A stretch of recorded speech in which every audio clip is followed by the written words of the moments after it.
So in this video, in this stream/video, I figured I'd have a cup of tea and I would go through some old tracks, like the shit that I was making back in 2003. Yeah. I don't know why.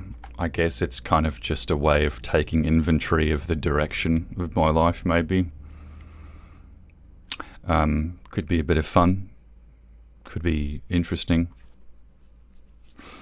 But, you know, there's a lot of stuff here from 2004, then we go through 2005, 2006. It's not till 2007, I think, that I made, what the hell? What is this shit? Why is it like, why does it like scroll and then stop scrolling? Huh? Anyway, 2004, 2003. So, I figured I'd go through some of these old things. Let's see what this is.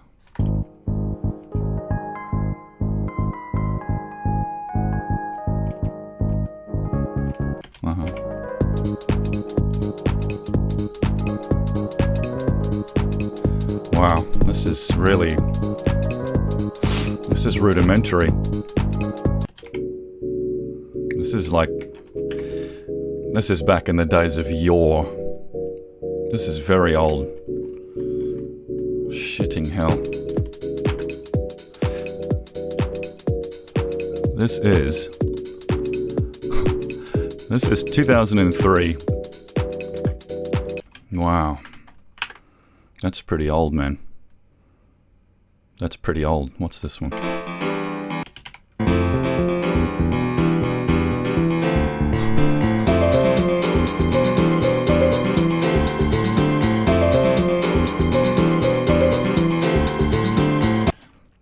Exploramentations. It's all just exploramentations, isn't it? Delphian truth. Change your name. Yeah. Come and squibble my dingle. Jastic, how you doing? Who's the lady emoticon?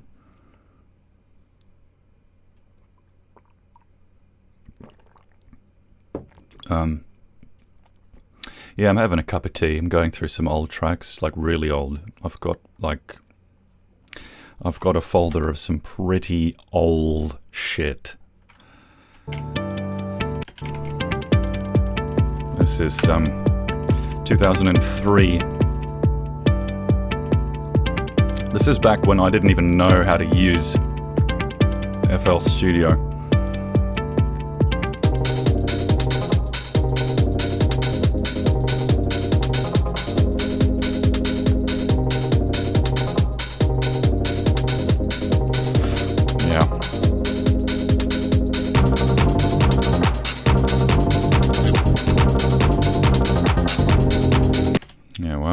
It's old as hell.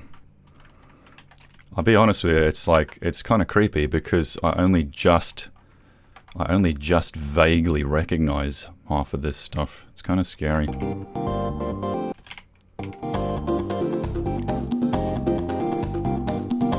gotta stop doing that. It's a bad habit.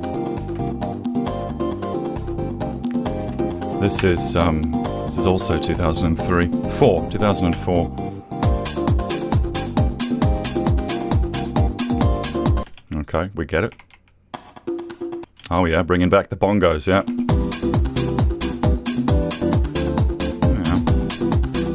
I think it was Paul Simon who said you've got to keep music interesting.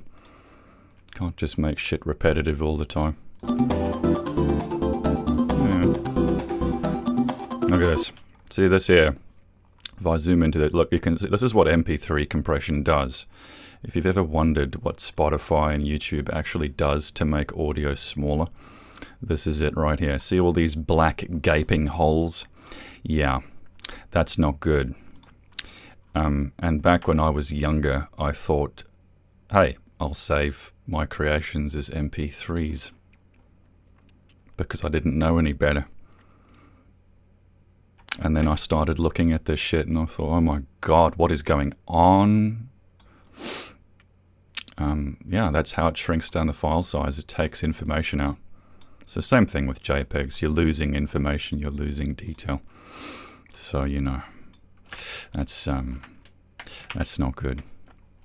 That's the lesson of the day. Don't save your hard work as a compressed, lossy format. Chords are plenty. What is that? Holy shit, this is really loud and clipped.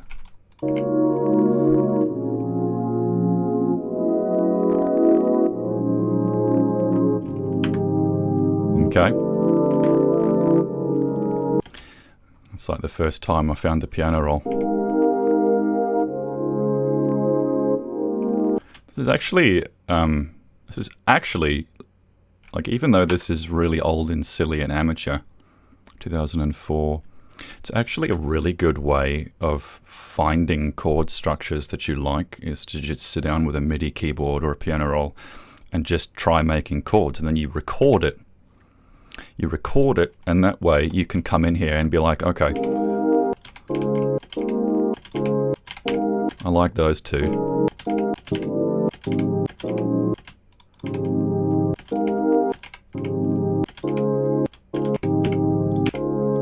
See, those two sort of go together. I still do that.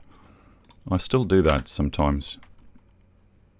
It's a good way of finding ideas.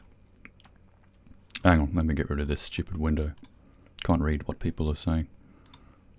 Oh, yeah, no, it's okay. I really hate how automation works in FL Studio. You have to make it as a pattern on its own, but that's good because if you want the same automation to occur several times, you only need to make one pattern and then change the graph in the one pattern. So it's actually it's good for that reason. I don't like automation in Ableton. I feel like I'm editing a video. I've actually started gravitating more towards hardware for making music. I'm looking at the Digitact. I'm sort of interested in the AudioTrack, but it's extremely expensive, and even the Mark II is kind of dated. You know, you can get this thing called Drambo for iPad, which is basically an AudioTrack in an iPad app. But, like, do you really want to be making music by doing that? By mashing your fingertips into a flat piece of glass? It's just a horrible feeling. You know, when you make stuff with a Digitact or with an AudioTrack, it's tactile. You're using your hands, you're using your ears. There's no screen, there's no Twitter, there's no Facebook, there's no YouTube. So I'm really interested.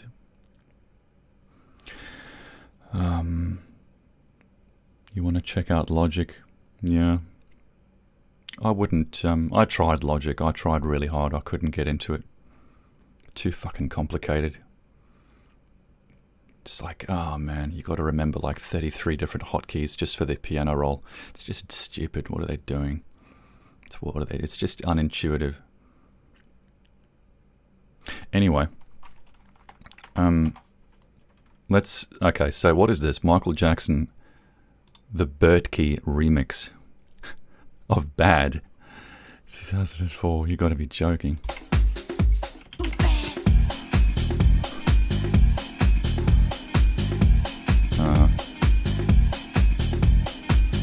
Okay, so we're getting into the drum loops.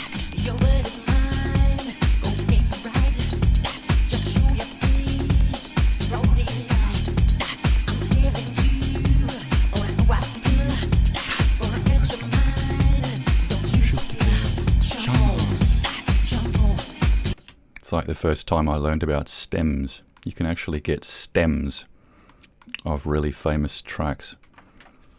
Really famous songs. You can actually get stems. That's how DJs remix stuff. The Webster. What's that? Sorry, I've got like so many hotkeys and things here.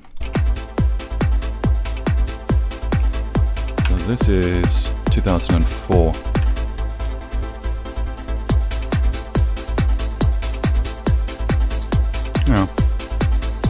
Okay.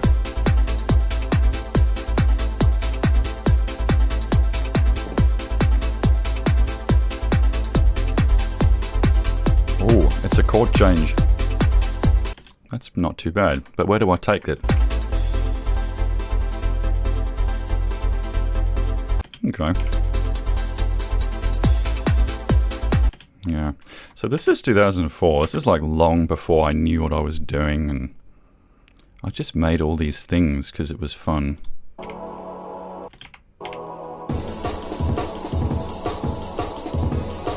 Oh yeah. Got to get the arm and break going. Can't do drum and bass without the arm and break.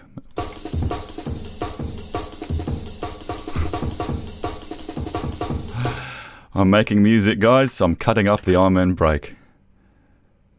What is this? Oh yeah, this is using Hypersonic. 2004.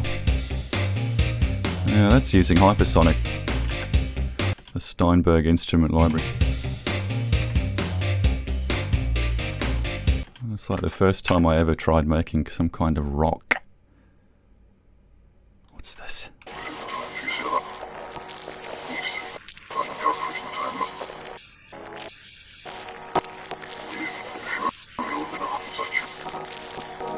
So is that speech reversed?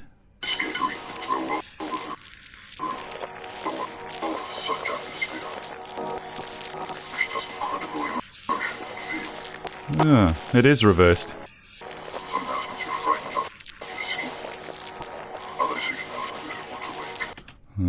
Okay, cool, interesting. It's like the beginning of the texture box phase, 2004. Your butt is mine. Gonna take a ride. Gonna show your face in broad daylight. I'm telling you just how I feel. Gonna hurt your mind. Gonna shoot to kill. Shamon. Shamon. I wonder what it was like for Michael Jackson when he realized his livelihood could be relegated to a catchphrase or a sound. It must have been pretty fucking depressing. Because the dude, no doubt, made music from his heart. And then the next thing you know, it's just, he's the guy with the moonwalk. He's the guy with the ah! That must be a pretty horrible feeling. Chillax, what's that? Here it comes. Bloody hell. That's distorted to shit, isn't it?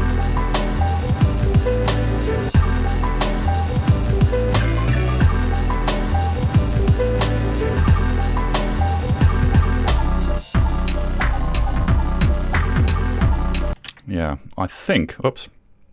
Yeah, let's EQ that. I think that, you see, this is what I do in Ableton Audition, by the way. I have my plugins on hotkeys. So I've got FabFilter EQ, Pro Q assigned to E. Normalize is on N. I can't remember what M is. Oh, M is Pro MB, which is a multiband compressor. Really, really, really good. S used to be Soothe, but I've got to reinstall it. R is Isotope RX Connect when I want to send it to RX for noise reduction. So hotkeys, like hotkeys are everything. Hotkeys are everything. Was there a Dave Chappelle sample in here? All right, everybody, here it Yeah. comes. Yeah, there is. Really? No, really? Surely not. What year was this? 2006? Yeah. Yeah. Because Chappelle's show was, what was it, 2003? 2004? Holy moly.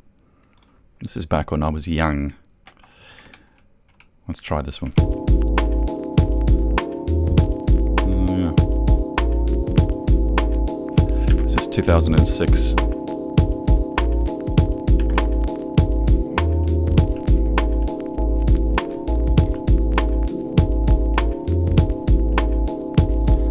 Cool. Yeah, I liked making stuff like this. It does sound like something I'd make at 2 o'clock in the morning, as the name implied. Where's it go, though?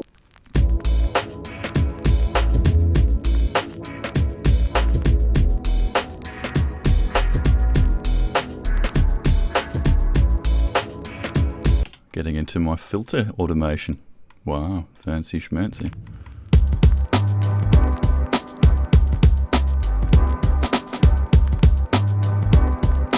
You can hear I'm like tightening up my mixing. What's this? Mixed Bag 2006. Oh yeah. It's the Full Monty sample from Music 2000. It doesn't work down there, does it?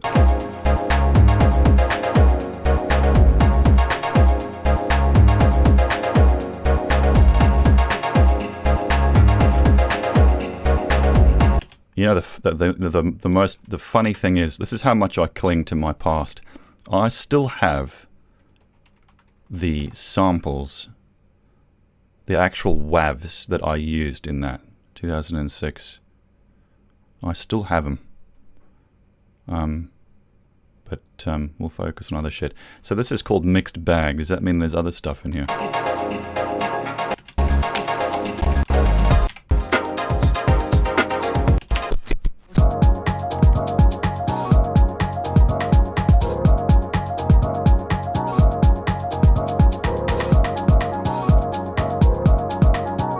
Make a drum loop, find a sample, and play it on your keyboard a little bit, and there you go. You're making music. What's this? I'm talking about the essence.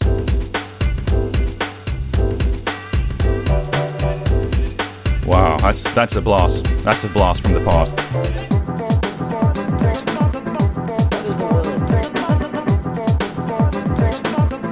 Oh man, that's really silly.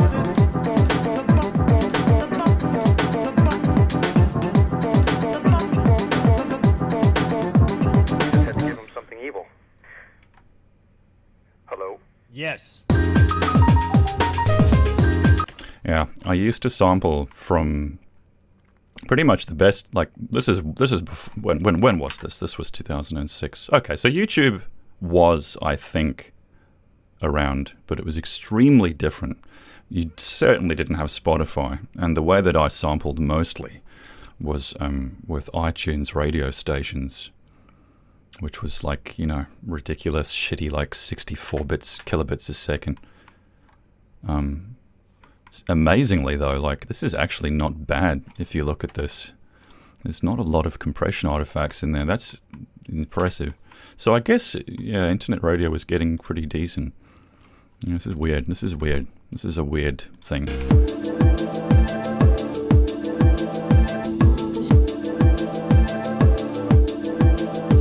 Yeah, Ronan Hardiman samples. We've had that one. Satisfactory. What's this?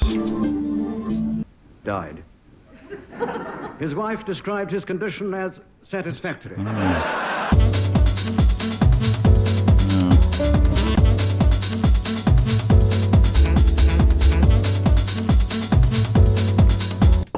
It's really interesting, like, something changes in you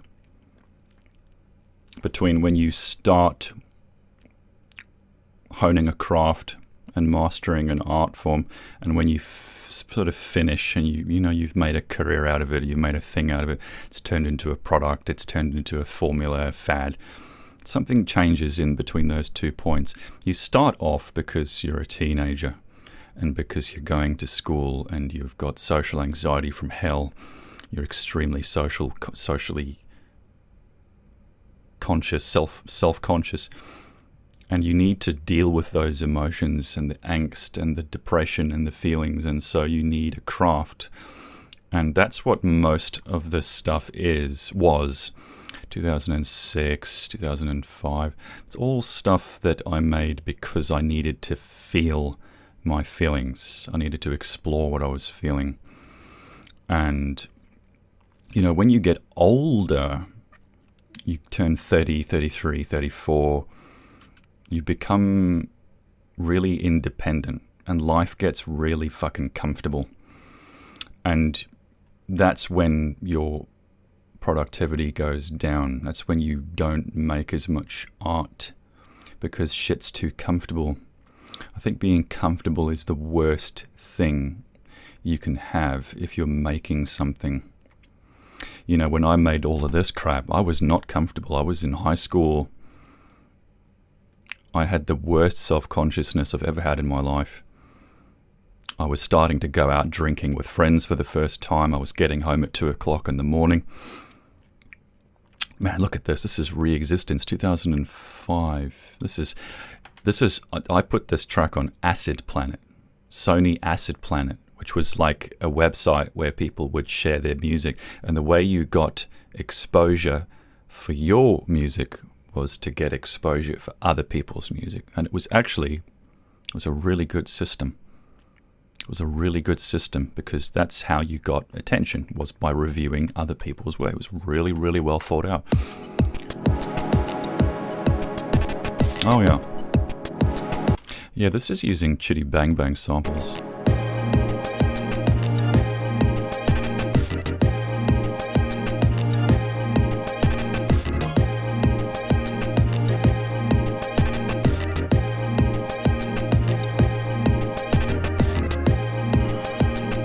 $2005. Wow, that's old.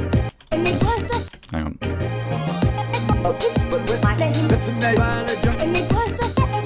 There's no bass line.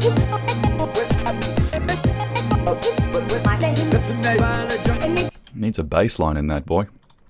Put some bass in there. But I remember this track doing really well on Acid Planet. And that was like when I realized, oh, cool. Yeah, I can actually do something with my time. Don't music publishers require you to have clearance for each sample nowadays? I feel like the industry has kind of relinquished its obsession with that. Like, you know, the Amen break is a classic example. I think the Winstons, they went after everybody who sampled the Amen break. That's a lot of fucking people. That's like everybody who's made a drum and bass track, basically. And it's such a fruitless endeavor because you reach a point really quickly where you've sampled something to the point where you've transformed it and it's no longer what it was. So you can't really, I mean, even Girl Talk, I remember finding out about Girl Talk for the first time. This guy would take like 10 seconds of untouched Barry White and he'd put it on a drum loop and that would go onto CD and he would publish it and it would get printed. Yeah. Hang on a sec, I just realized something dumb. This is supposed to be... it doesn't matter. Let's hide it from that view. That's silly. Yeah, so I don't know. If you're transforming what you're sampling, I think you've got less to worry about. This is, what is this? This is 2005. I've been waiting a long time for this. Sounds like Chris Tucker. Musical quality. Oh yeah.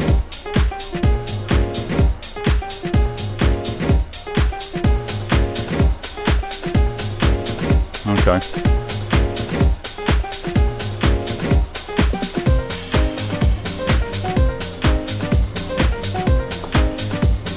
Yeah. I made this stuff because I enjoyed it. You can tell I wasn't like waking up in the morning and saying, I'm going to make a YouTube channel. I'm going to get views. If I was thinking that way, I wouldn't have made stuff like this. What's this? Oh yeah, 2005. This went up on Acid Planet as well. This was really ambient. This is when I was getting obsessed with extraterrestrials and Bob Lazar and all that. Follow the 50-year-old story about one or more 1947 crashes of extraterrestrial discs in New Mexico. I've often heard about strange materials like tinfoil. Okay, yeah. I know what mainstream science is like. I know where physics stands. I know all of that. And this is an extraterrestrial craft. Yeah, it's that whole minimalism obsession, isn't it? Are you simplifying or are you being a lazy bastard? Mucking around in Ableton. This is the first thing I ever did in Ableton, 2005. God, I didn't even know Ableton existed back then.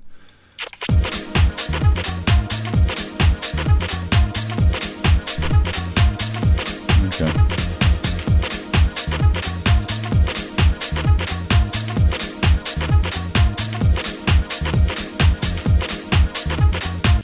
Yeah. Yeah, you see, I went through that phase, you see. I went through that phase. Everyone goes through that phase. The loop phase. You hear the DJs using loops, and you like how it sounds, so that's what you do. And yeah, it's really easy, but there's very little of you in what you're making when you just use loops, you know. But it's okay, it's all good. It's all an exploramentive learning process. Curious Machines. Now this is when I started actually, look at this, I saved this as a WMA file. Windows Media Audio. It was actually not too bad back in those days. Curious Machines. So what is this? Excuse me. Oh yeah.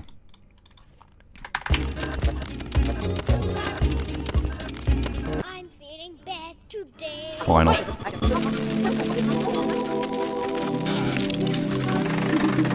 When will I be able to play real good? How long does it take? You need more practice. I've been practicing every day for a whole year.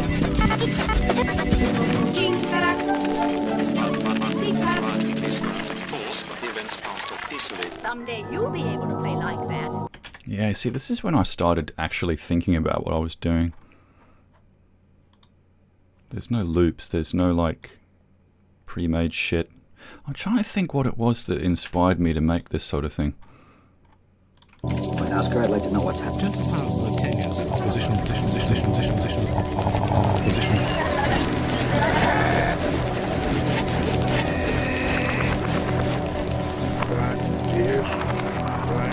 It's Half-Life 2 sounds. And there's Louis Armstrong was in there. Yeah, but you like see, here's your MP3 compression.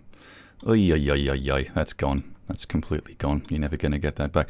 Actually, RX8, I think, actually has a spectral audio recovery module, which supposedly can go and fill and rebuild these little patches, holes.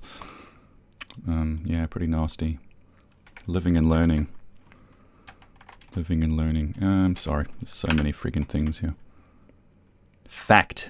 What's this? This must have been like the texture box thing. This was back in the Last.fm days when Last.fm was the shit. Like it was the way to get your music on the internet.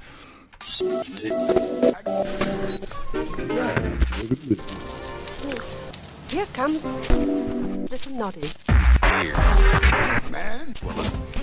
Ladies and gentlemen. See, it needs a bass. So like so much of my old stuff needs bass lines.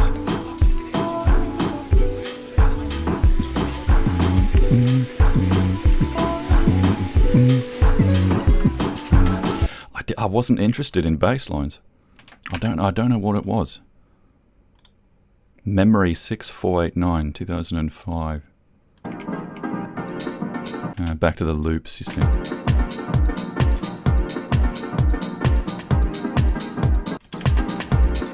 There's a bass.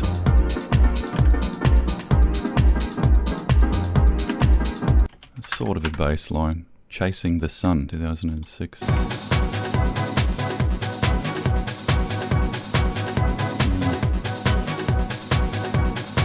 Yeah, you see, it took me a long time to find my own sort of sound.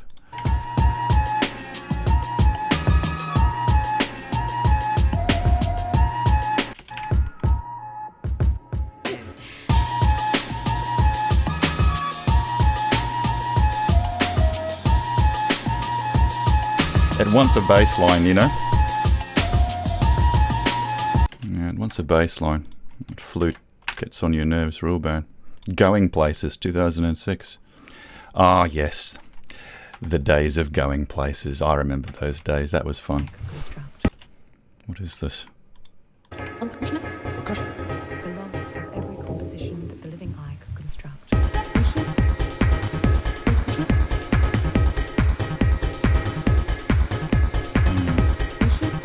You can tell I loved my house music, eh? Crikey Moses. HLO Idea. Yeah, we were working on this idea for a short film based on Half-Life. The Overwatch phase. 2006. What the hell is this?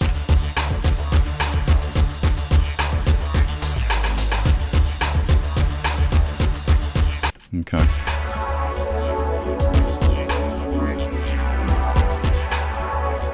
Yeah. You see, that's kind of the journey you go on if you're making music, is like you start off making stock music, basically. You make library music. You make the stuff that ends up in the YouTube royalty-free music library. And you don't really realize that until you've come out of that phase. Greatest man of all time, 2006. Oh, yeah. Wow, 2006 was like... That was a torrent of ideas. Yeah, this is mostly Music 2000 stuff. The greatest man of all time.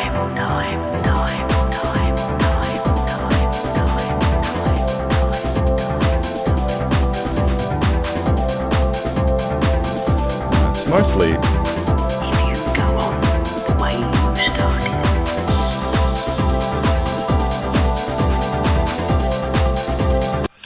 It's like mostly transy kind of music. 100 Beautiful Thoughts, 2006.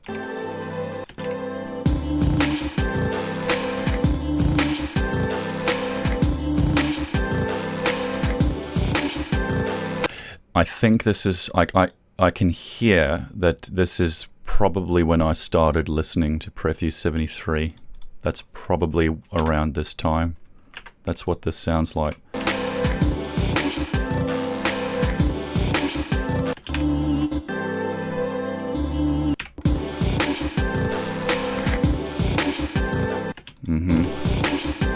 Yeah, it doesn't really go anywhere, does it? Shelkino Beach. What's that? It's just all this loopy shit.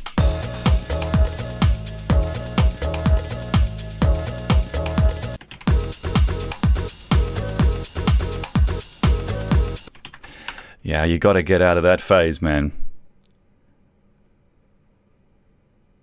Okay, let's actually find something that's more interesting. What's this? 2006 still. Wow. Yeah. I recorded all of these sounds. That's my Tyco RC car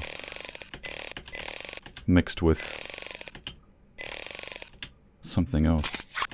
Oh yeah, that's a stapler. That is a plastic air pump, but it's like overlapped several times. That's my dad's lawnmower.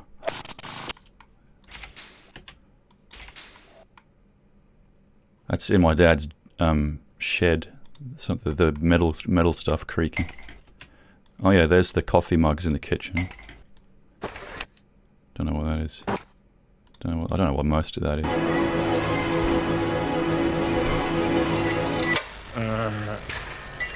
That's Jim Carrey's voice. That bang is the sound of an exhaust pipe in our backyard.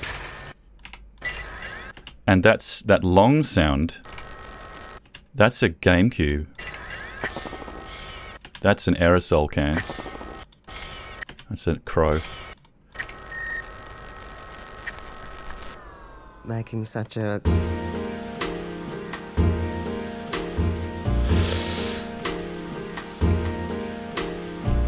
Oh, sorry. The comments stopped scrolling. I thought everyone just packed up and moved out. Yeah, what's Bulgaria? What is Bulgaria? Bulgaria, 2006. Let's take a look. take a listen.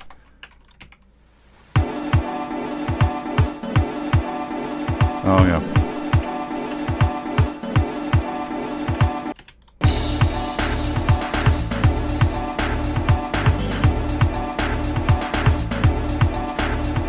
It's more loopy shit.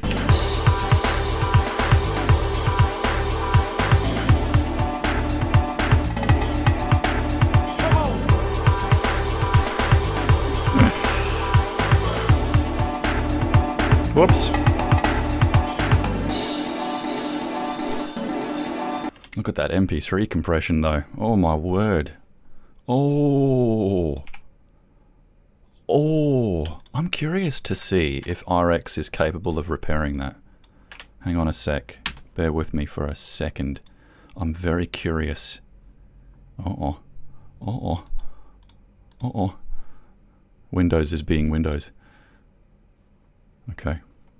Or not. Maybe it's all good. Yeah, I'm really curious to see this. Spectral recovery. Spectral recovery? Learn. I doubt this. I doubt this very much. Let's see what it does. Wow. Oh, for fuck's sake. Hang on. Let's just send it back. Wow, it has actually sort of.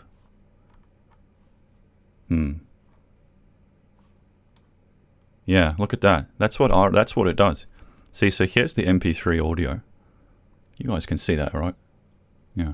There's the MP3 audio there, with all the gaps and data taken out. Here's RX trying to rebuild. I don't know if you guys can hear. I can hear that on my headphones, because these headphones have insanely good treble extension. Wow. Huh. It's probably not much of an audible difference though.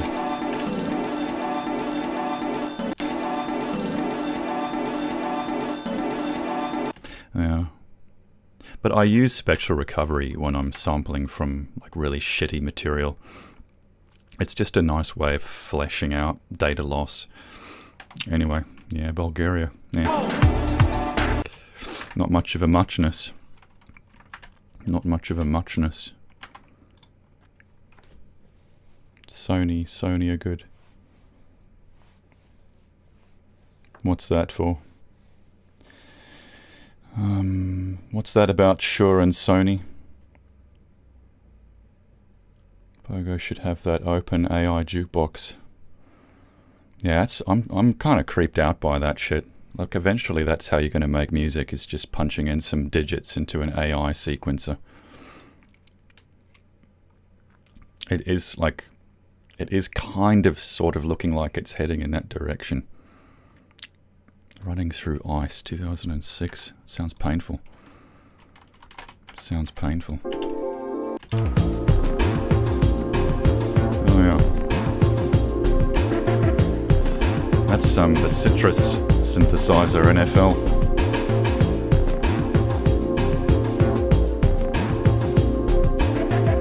Yeah, Citrus. Frying fairies. Why would you want to do that? Oh wow. So hang on, where is like the original? It's 2006. I just want to find like, where are those Oliver things? Wow, there's like folders in here. Oh my word.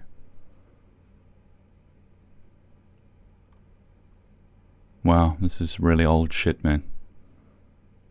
This is old shit. Look at this. This is stuff I made with chiptune and VSTs 2007. This is when I started drinking for the first time. Yeah, that's nice. It's good info. Oh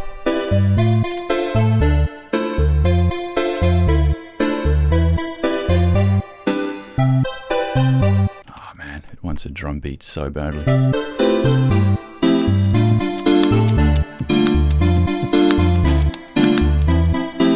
Need to get Efrio's beatboxing on that shit.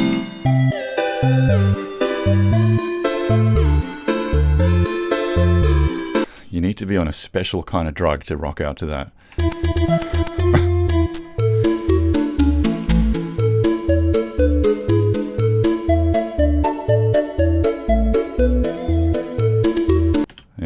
kid you not, I was pretty fucking depressed in those days, and this was literally the only way I had of coping with that.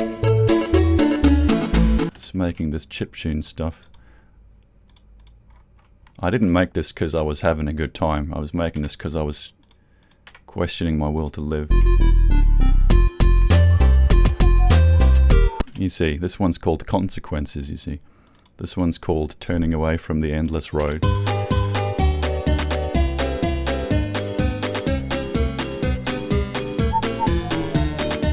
Back to Emptiness. You see, it's in the names. It's always in the names.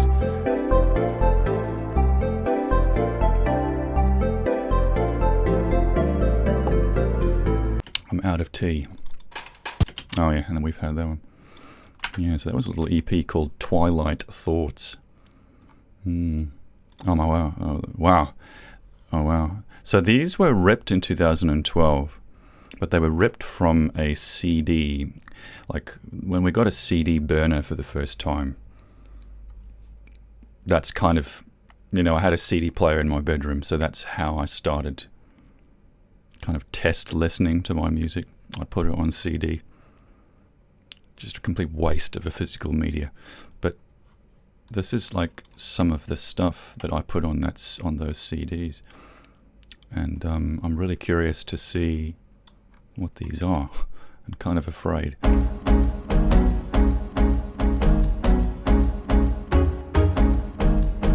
Yeah.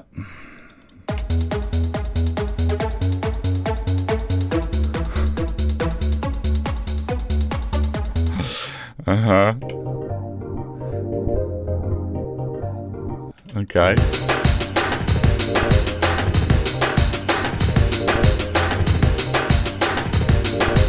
I think those drums need a bit more volume. Holy shit, man, this is nostalgic for me. Oh my god. But where does it do its thing though?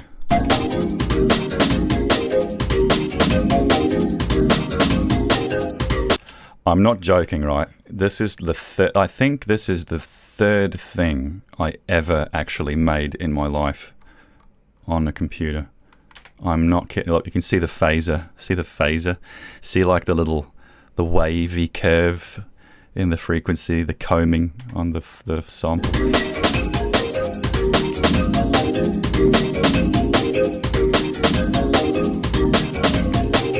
That's so funny. I was so proud of it though. I was like, wow, I made that shit.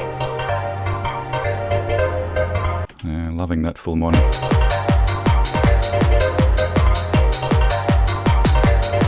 So I think I was like maybe 14 doing this.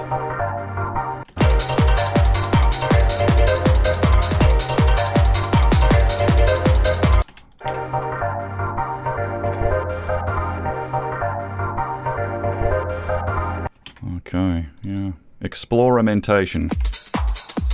God, I loved this loop shit, didn't I?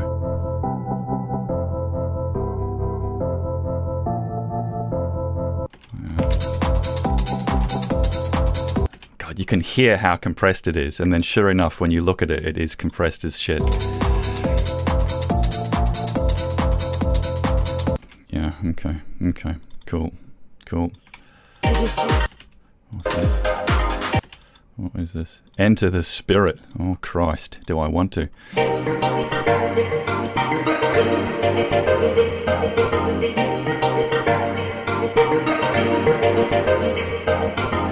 I still hear the potential, but like it wants bass real bad. Whee!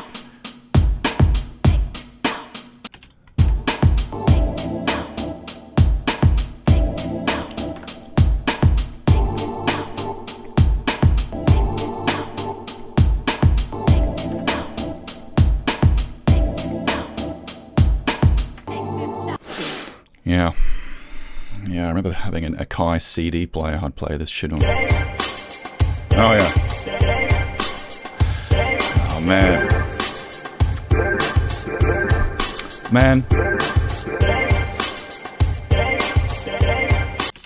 I miss those days. I miss those days where it's like, I'm gonna make something and I don't even fucking care.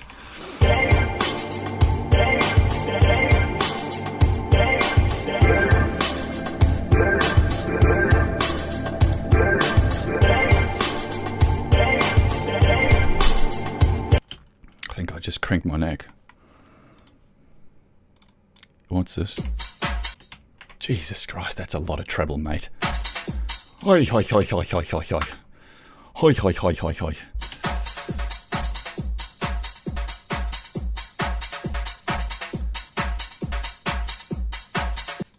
I don't know why I'm EQing something from 2005.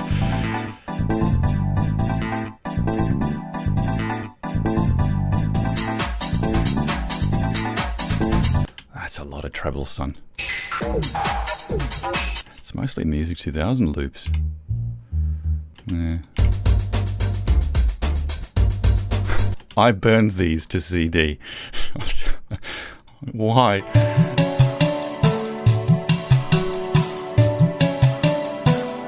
Okay. Look at the compression. Oh!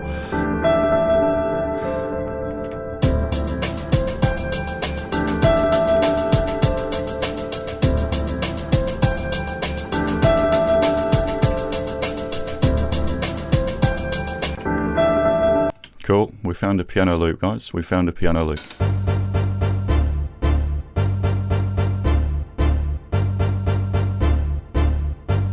Yeah, that jazz stab, I think, is from one of my dad's Buddy Rich vinyls.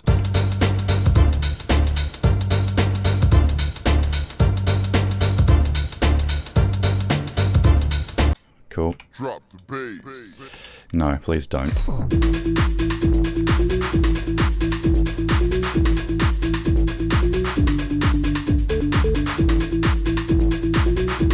So I think this is Music 2000 loops and samples, which I then recorded and sequenced in FL, I think.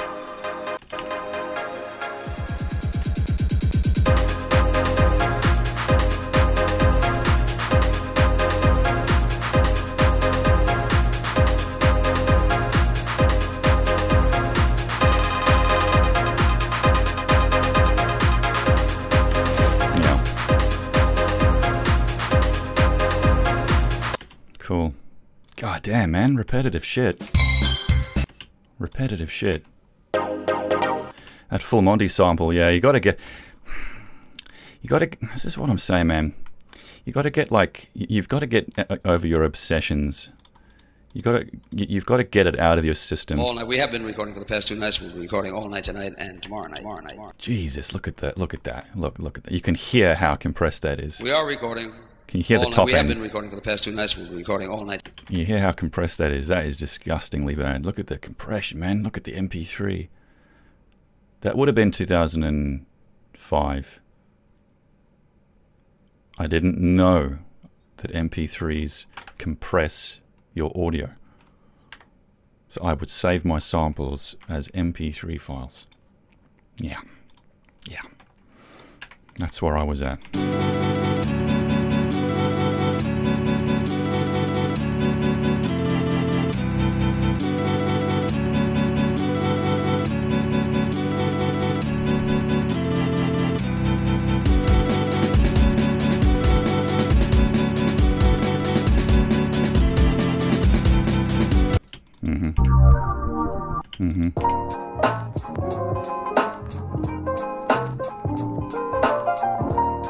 God, what happens here?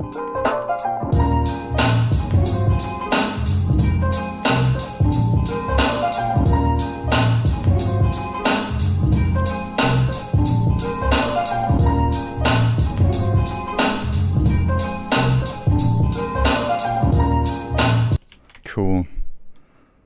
CD rips. Man, oh man, that's old shit. That guitar pan is pretty cool. Well, I certainly thought so back in those days.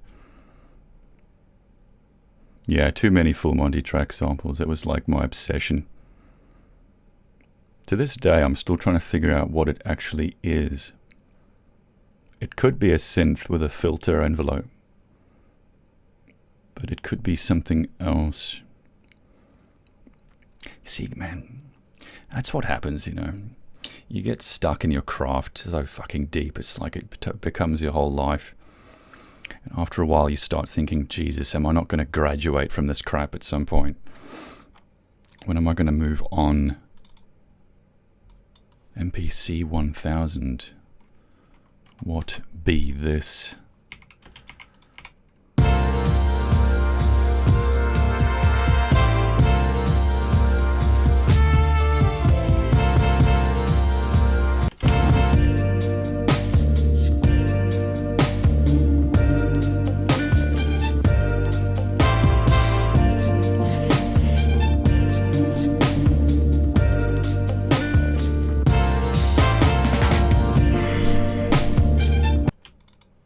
What's this one?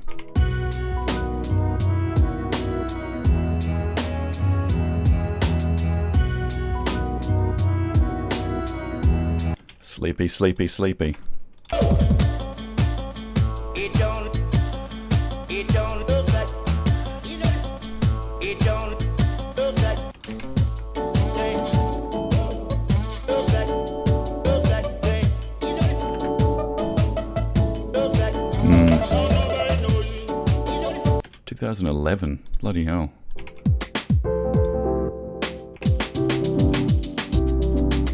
Yeah.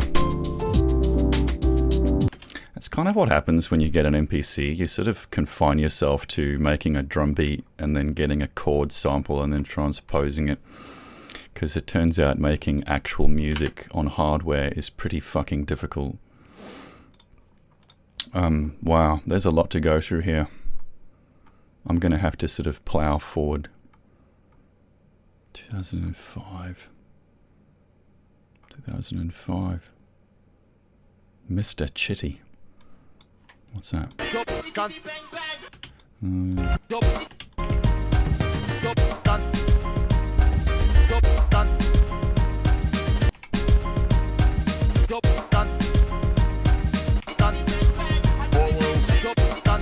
I've still got that Chitty Bang Bang sample. I used that in Supremo. Actually, speaking of which, I should have like the very, very original version, 2005. So this is what Supremo sounded like. Yeah, this is what Supremo sounded like in the original days.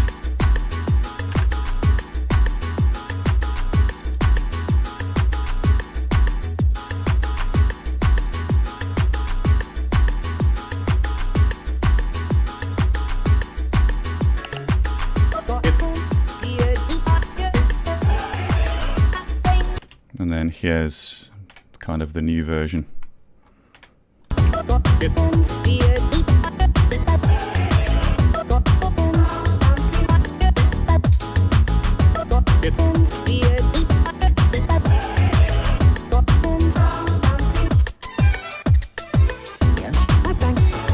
And then if you go to the original 2005.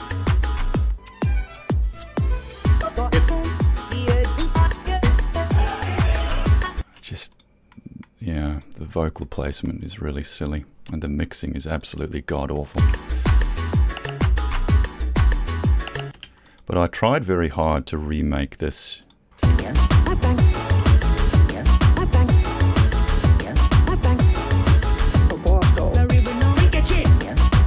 Drink your gin. Don't forget to drink your gin, kids.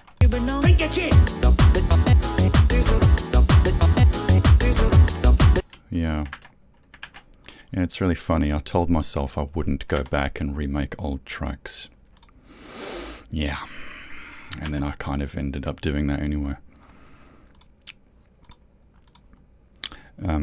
You go through phases like that, you know. You really like something you made a really long time ago, but it sounds really awful. So you think, nah, I think we can do this better justice.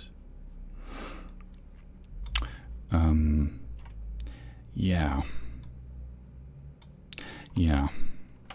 So if we go back here, 2005, misplaced. That's right. This is really long for some reason. 7 minutes.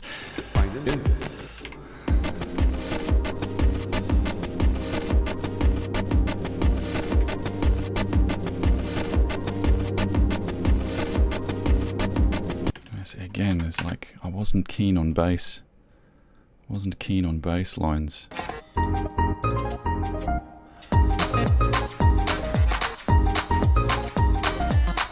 This is 2005. Jeez. We're still in 2005. This is not good. We need to move on. Mental illness. There you go. Just cutting straight to it. When do I decide on a hat?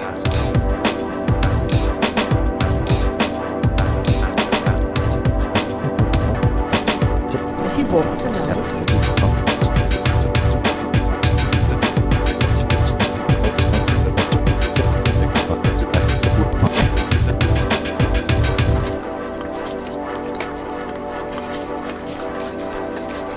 Okay.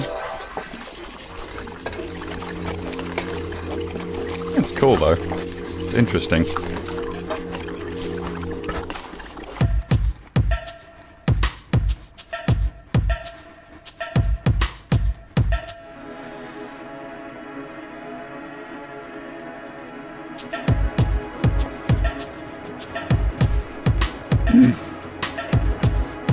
Okay. Good, misunderstood.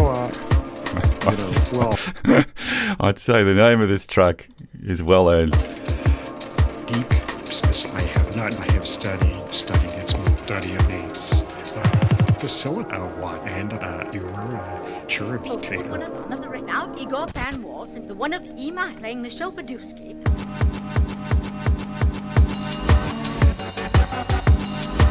Oh yeah. Tears for Fears.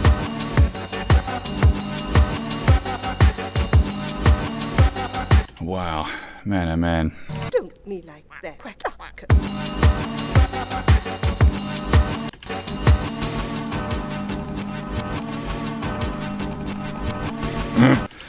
It's embarrassing.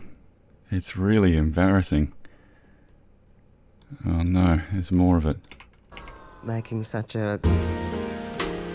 I think we've done this. No.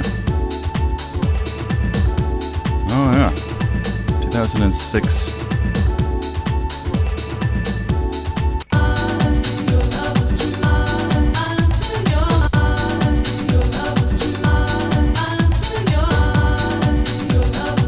Guys can GIF.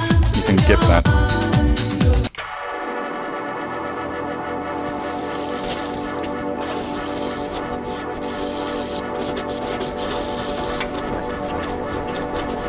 See, I had these I had microphones called the TFB2s from the Sound Professionals, and they were mics that you put in your ears. And I had a mini disc recorder. I had a Sony RH10, and so I would just record sounds at school, and at high school, and at college, and I'd end up using a lot of them, just for texture, just stupid textural things.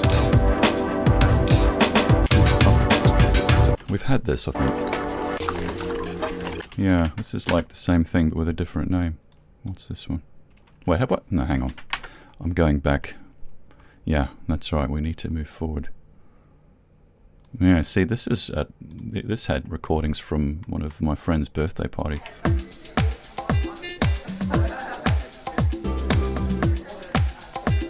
Man, this is old as hell.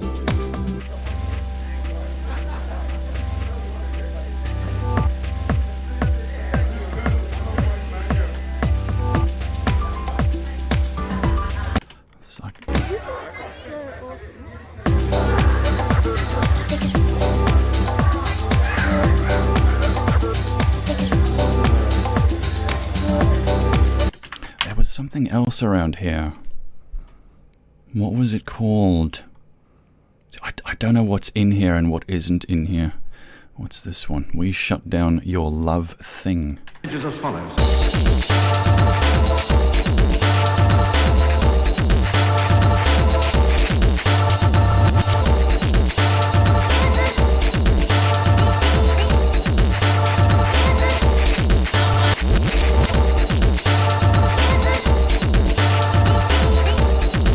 Back in the Acid Planet days. And the message is as follows.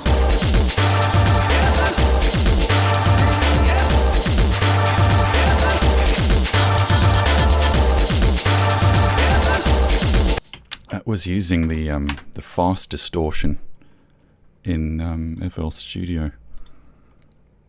Man, there's a lot of shit here. Oh, there's no way I was this productive. Come on.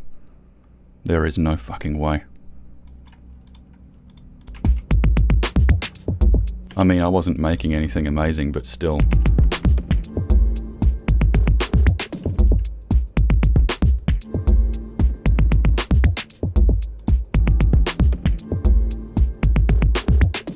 Chill.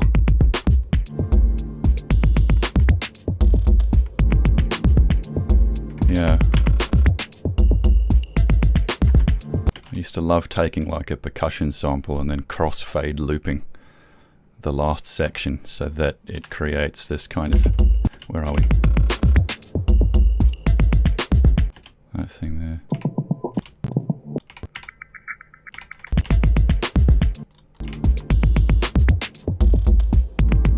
That's funny. So much bass. Bloody hell.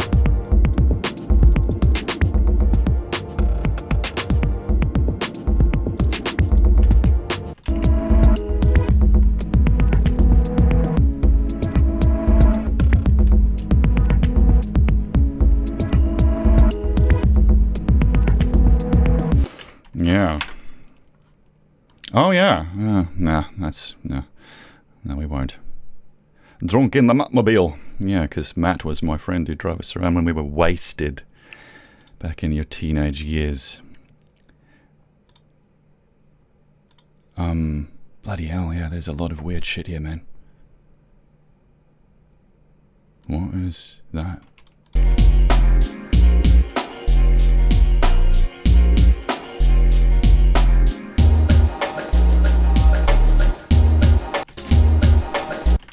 Okay. I'm kind of keen to get to the more interesting stuff. Bring forth the ring. This is not interesting, but...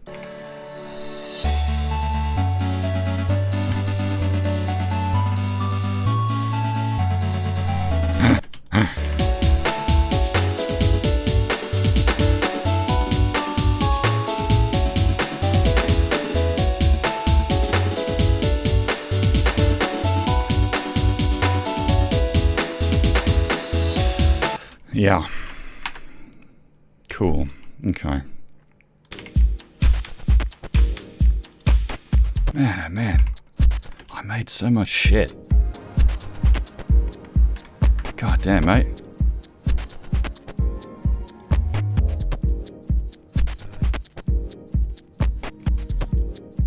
Crazy, crazy, crazy. Crazy times.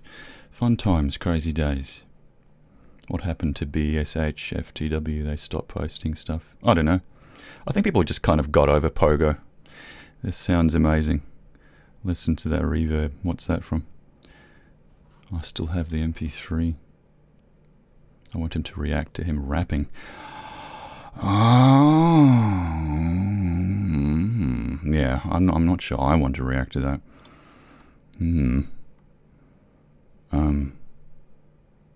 I'm trying to remember what that track was called. I'm going to find it, and then I'm going to be like, oh no, I found it.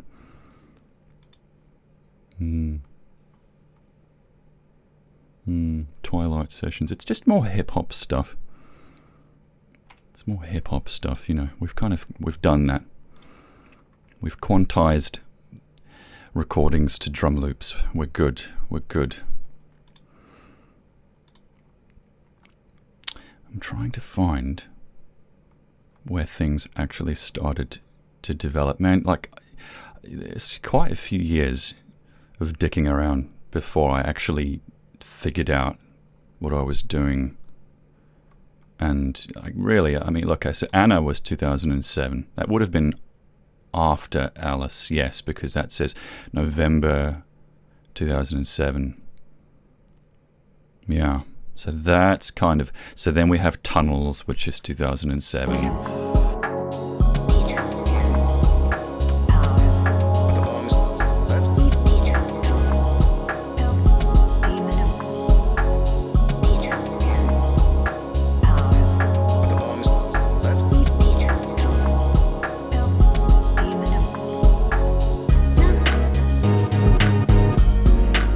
Bloody hell.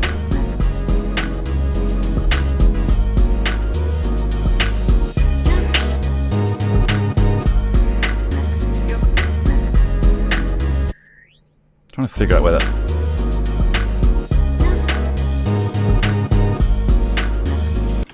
Yeah, Tunnels, you know. Forever After. The Climb. Oh yeah, this was old, 2007.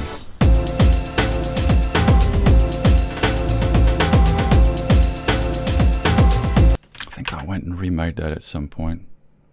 Oh yeah, this is... Is this really 2007?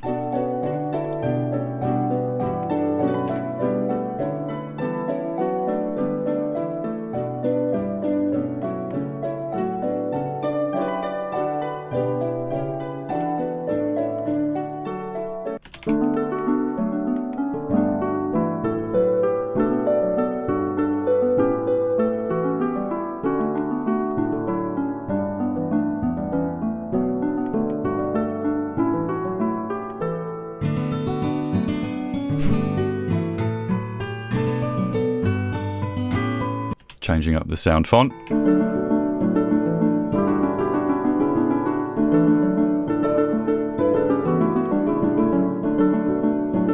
So this is basically just spending hours in the piano roll of FL, just trying to make these little chord structure thingy-majiggies. The piano roll in FL is probably the best in the world.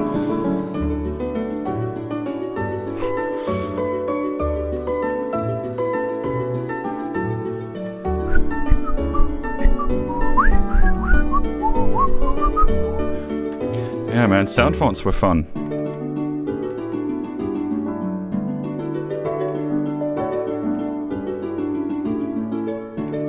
That's hilarious. It's like so radically, it's so out of left field. Is the spectral display better in Adobe Audition compared to the iZotope RX? I mean, it's not that it's better, it's just that I don't use RX as an audio editor. So I have the spectral view, like Audition is what I use for everything. And I have all my hotkeys bound. So E I've got set to EQ, M is set to multiband, R I've got set to send out to RX, and then Q is my spectral display. It's good. But I don't know why. I just kind of use it because it's a way of seeing the sound in a more informative way. This doesn't tell you much. Well, this does. Like, look at how that waveform goes off the DC. What is that? That's crazy.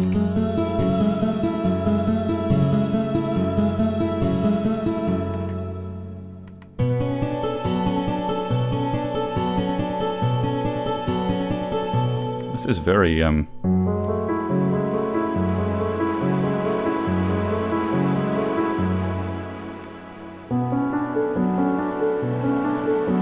think this is based on the save room music from the old Resident Evil games. What's this? 2008. This is after Alice. Holy shit. That is so goddamn muddy. Oi, oi, oi. I love these headphones, man. These headphones are like, this is what's wrong with your mix. Fix it. Fix it now.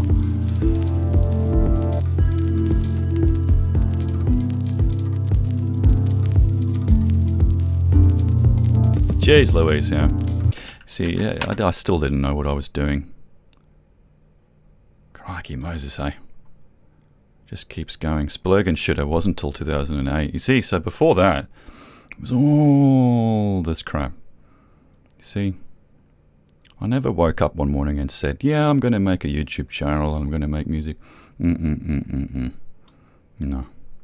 I did it because I was miserable and because I was a lost soul and I needed a way to explore what I was feeling. And making music kind of does that for you. Yeah, Gemini 2008, White Magic.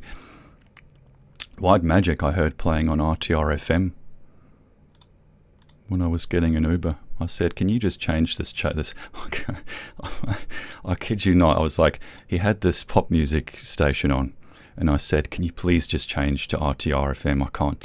And they had White Magic playing. And you know how shit like that happens in the universe? Sometimes you think, yeah, there's no coincidences, man. There's no coincidences. Lost Woods, 2008, was it? Oh, yeah.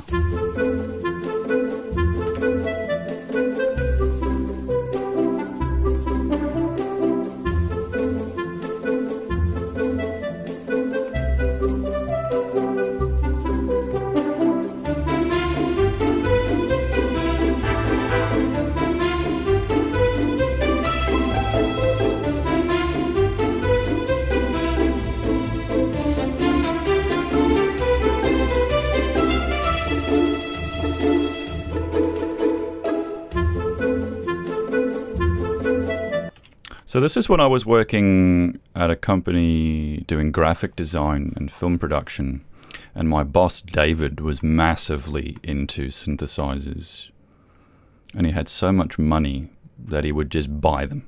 He would just buy them, and we kind of shared that interest together. He was the best fucking boss I've ever had, man. And I actually made this in the office during my spare time. I should have been working, but I made this, and I think I made it using the East-West Symphonic Orchestra library in FL Studio again, because that piano roll is just so friggin' good. I would not want to make something like this in Ableton. Oh my god. Oh my god. No thanks. Or Logic, no. Piano rolls, in my opinion, best to worst, go FL Studio, Ableton, Logic. Yeah. A lot of people use FL Studio for making stuff like this.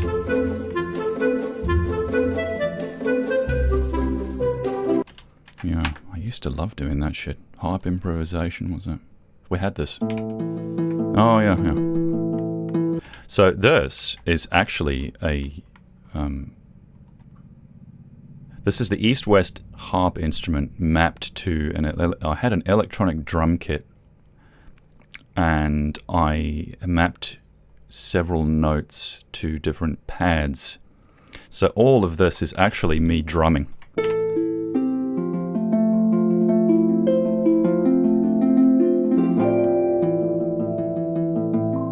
And the mallets in the background. So none of this is piano roll. This is 100% me bashing these electronic drum kit pads.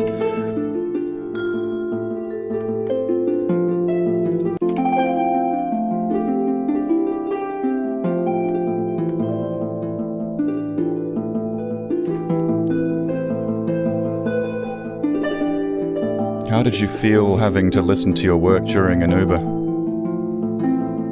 I was quite, I was excited. It was kind of like a massive pat on the back.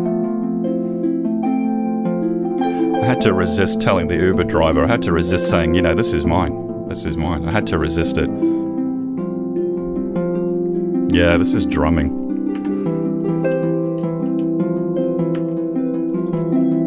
The powers of MIDI.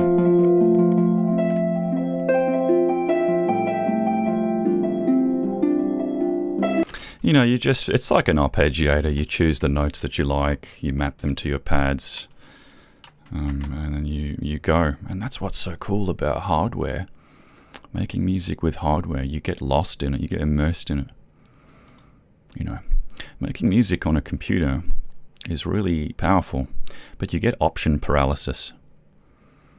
You know, you get Omnisphere. I highly recommend Omnisphere, but it's like 9,000 patches. So you're spending just as, if not more, time looking for a patch. And, you know, jeez, you get a Digitact and it's like you're only focused on what you actually have in the box. And it's a lot more immersive. it reminds me of the days playing Fluid and on PlayStation and Music 2000. You're using something, you're using your hands, you're using your brain. You're not just punching shit into your piano roll. I mean, hell, obviously I made that work for me, but oh man, it's such a different world using hardware. It's so much more immersive, I believe, because you're limited. What do they say about creativity and limitations? See, so look at this, right? This is Alohomora, the video edit. So 2009, what was that, March? No, yeah, that's March. Why has it got the month first? Oh. It should be day, month, year, not month, day, year. That's dumb. But yeah, 2009 was the Alohomora thing. Man, oh man, that's going back. Broken Beats, JPEG. Oh yeah, there's the artwork for the Broken Beats EP.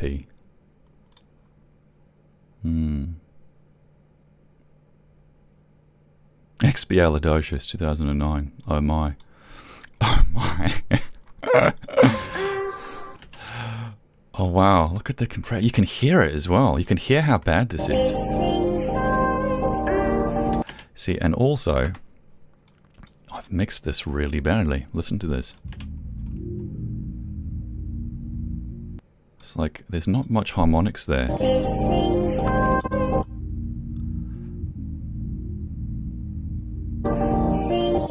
It's like, whoa, man.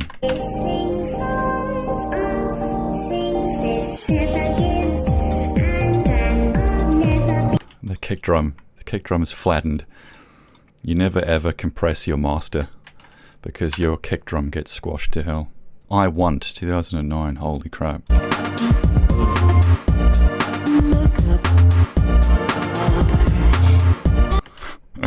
The bass line is so ridiculous.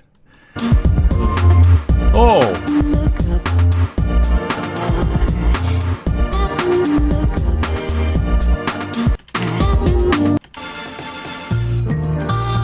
I still like this, to be fair.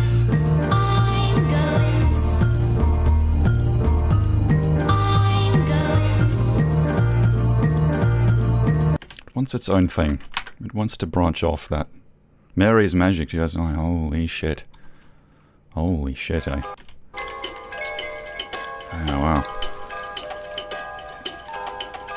Man, oh man. Back when I was young. Back when I had my future in front of me. Yeah, so, I mean, as if there's anyone in here who's never heard this, but like, this was 100% sounds from The Secret Garden, which I've actually got on Laserdisc.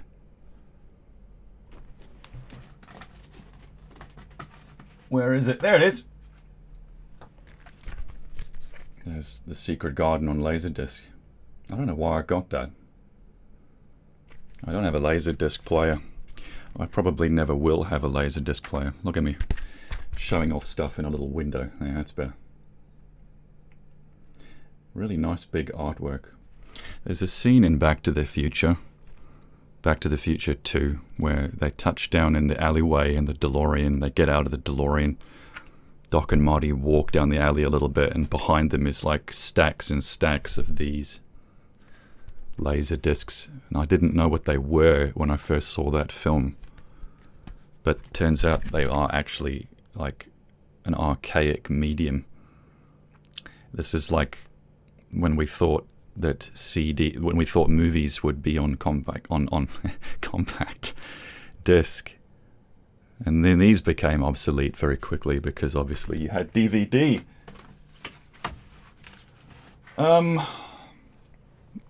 Yeah, it was actually my girlfriend at the time who introduced me to that film.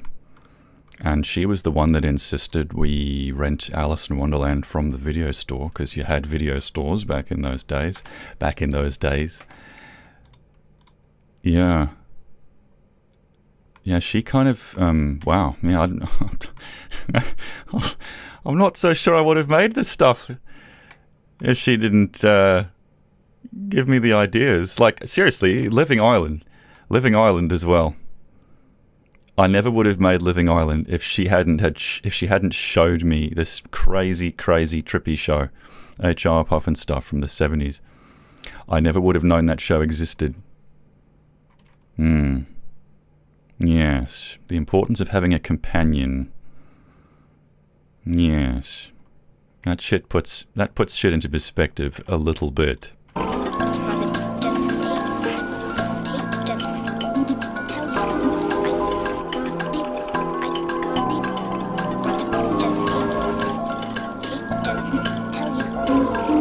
It's really funny. I was on tour once and I played this show at some heavy metal venue. Like, you could tell that this place only ever has heavy metal grunge bands. And I didn't play this track, obviously. Why the hell would you play this at a club? But after I finished the set, this big, fat, burly dude with a tattoo on every square inch of his body comes up to me and says, "Hey man, that Mary's Magic is like my favorite song." My favorite song. I was like, "You're fucking kidding me." I was expecting him to say like Led Breakfast or something. But yeah, this is old.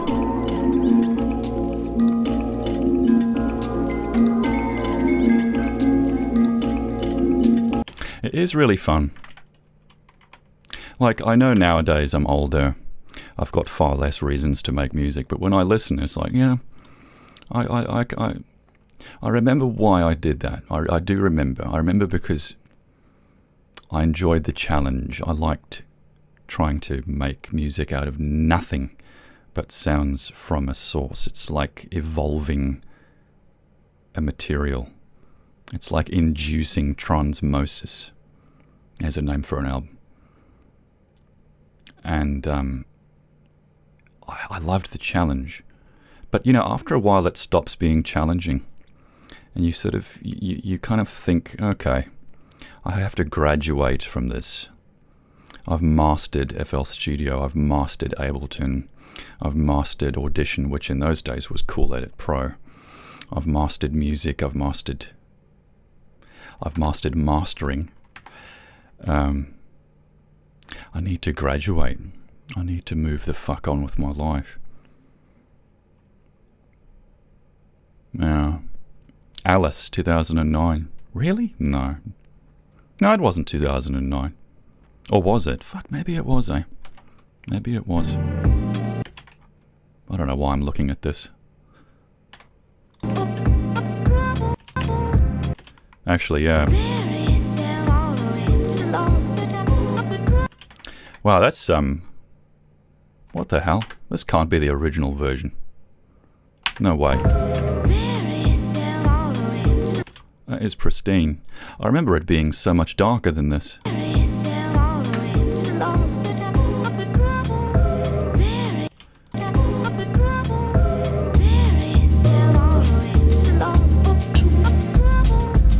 Holy moly. Yeah, that's terrible. That's terrible. Oh, I love these headphones, man. I love the shit out of these headphones. I don't even bother with monitors and speakers anymore. Oh, yeah, that's where the problem is. But yeah, you know, the girlfriend of mine who introduced me to HR Puff and stuff, right? I would play my little creations in the car when we were driving a lot. And, you know, it was the Twilight Session stuff. It was the hip-hop loopy shit. And she was always like, yeah, it's okay, it's okay. And Alice is the first track I played in the car with her, where she was like, oh my God. She really liked it. That was the first time that she really liked something I made. And so I guess if you look now, past, okay, so then, right, here's Harry Potter. I think Harry Potter came after this. No, what is this? Well, this is a Harry Potter thing. I'm really, really sorry about.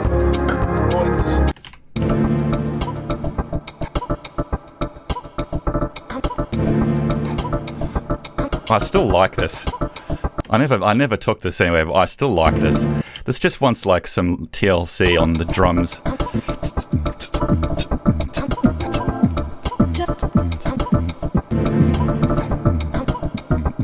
I still like it. There's something I like about it.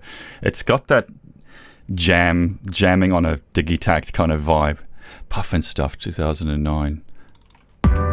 This is the original version. This is the original version. Check this out.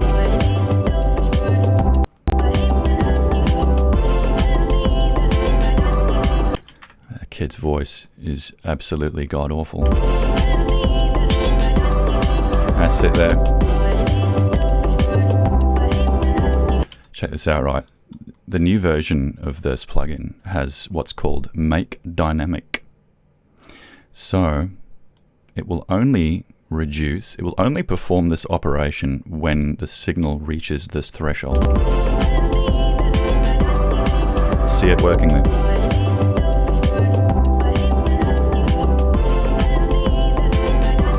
But yeah, this is a mess. This is an absolute mess. This is an absolute mess, this track. Funny enough, this is one of the best performing tracks on Spotify at the moment. So I'm happy I did that. Anyway, sorry, I've neglected comments for too long. Alice was 2007. The MP3 rep is from 2009. Yeah. It stops being a challenge and becomes a pattern. Yeah. You know, you work on something so long, like you get really good at it.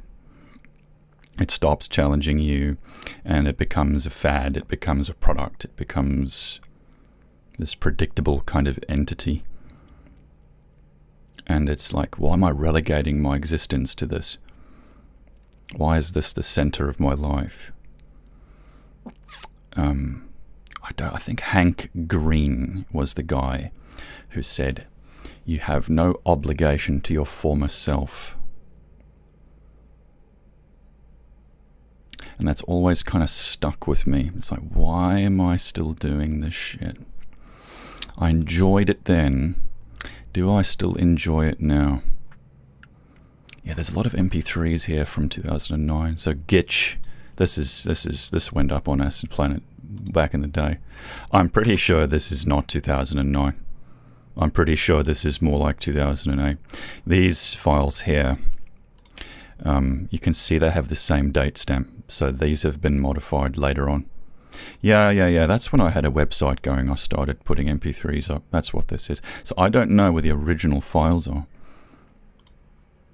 But where's something that I haven't really done? Benny's Bookstore. Yeah, that's right. That's Uncle Phil. Yes! James Avery. Oh, man.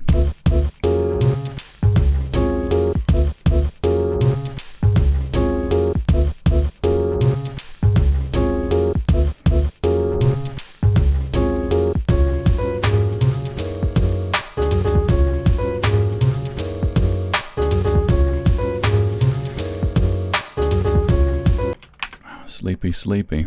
What's this one? This must be a Kippo thing. Yeah. I liked making the stuff like this. I wanted to make music for kids TV shows.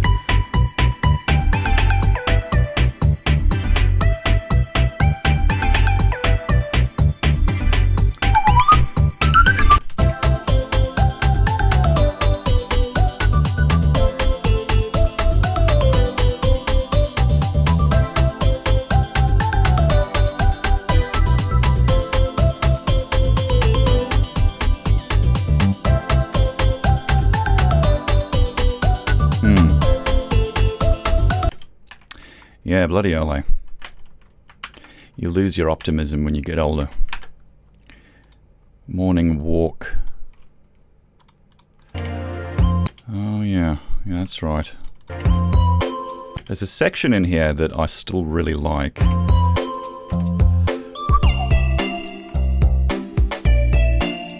Where is it? I think it's... Where is it? Yeah, this thing here. Okay, so it's got a little build up.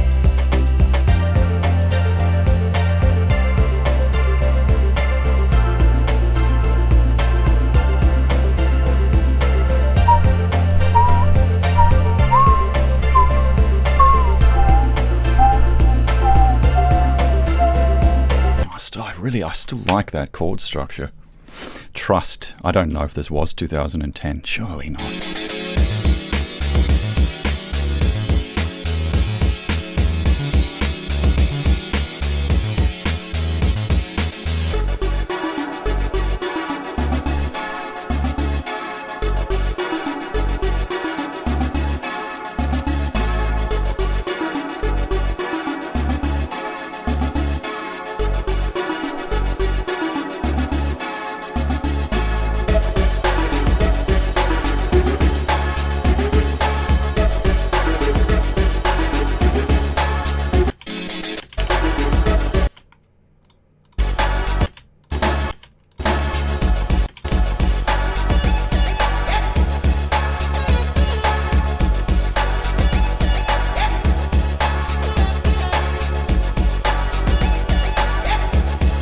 So I think that's using the Citrus synth in FL Studio, and it's using the FL Slayer electric guitar thingy-majiggy.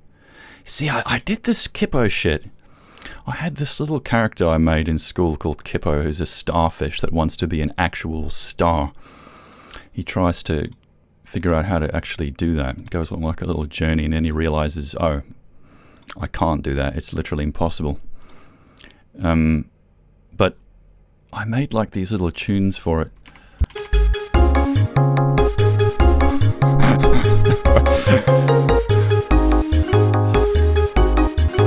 I don't know why. I don't know why I did this. I really don't.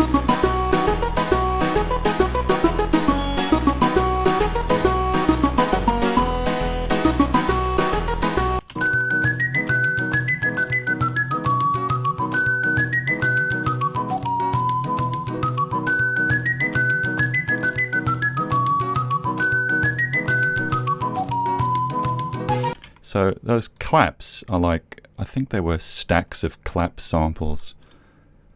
Go figure.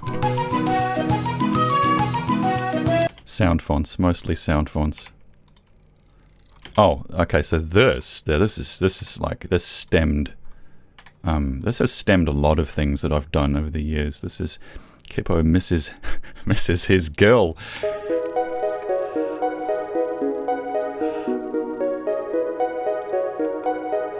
Yeah.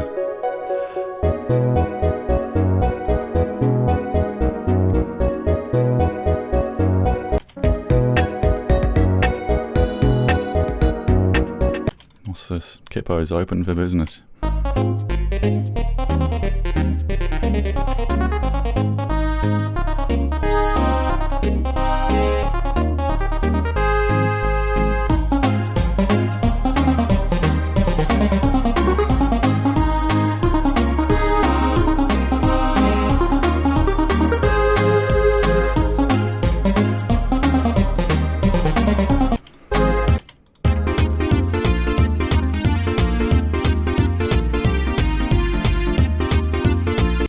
Yeah, I liked making stuff like this because it was like getting immersed in something wholesome. You know, kind of took me back to my childhood in a way.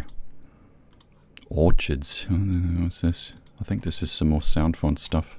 Sorry, I'm not looking at the comment section.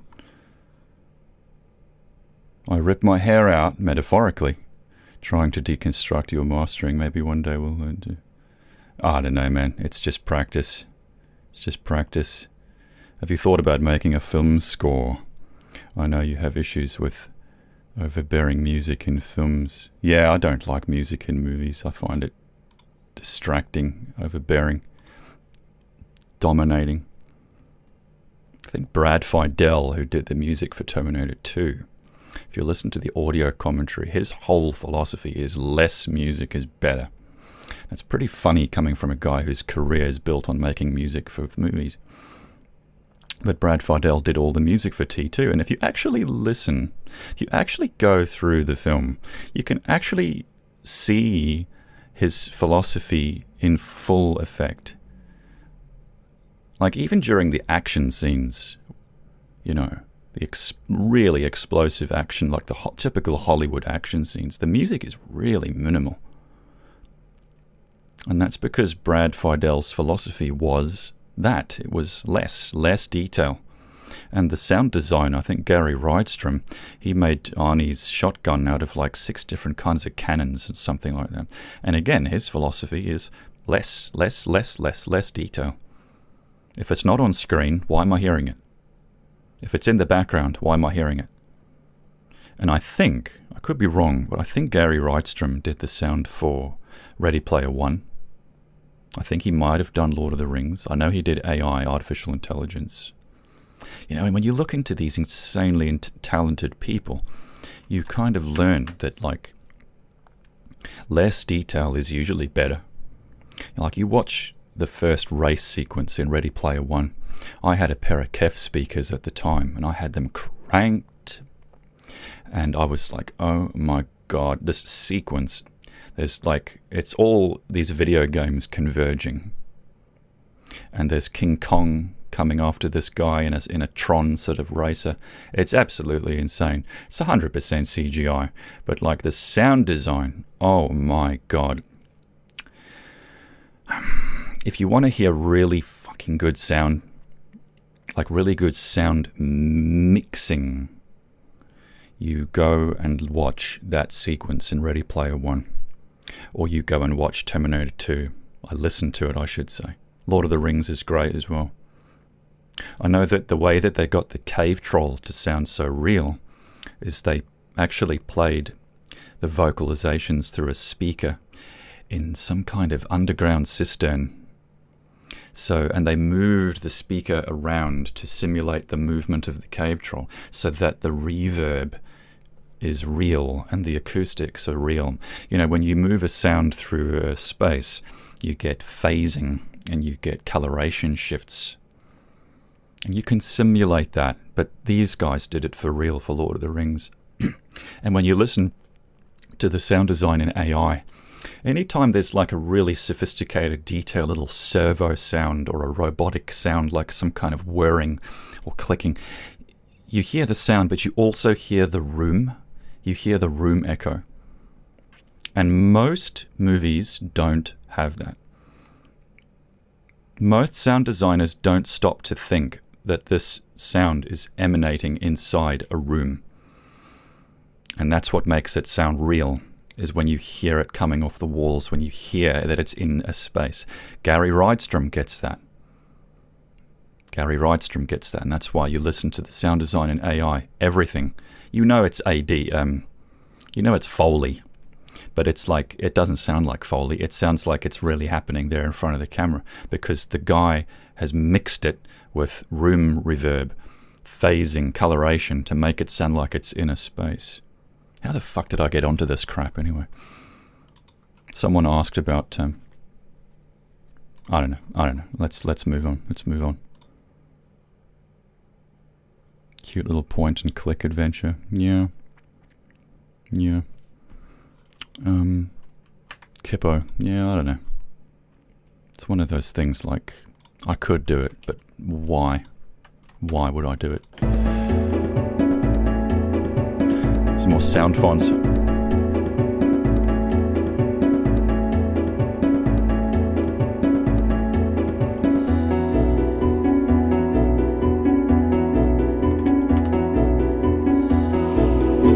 See, so you learn how to hear problems. I know this is nothing to worth mixing, but every audio has problems, and you can learn how to hear them after a while.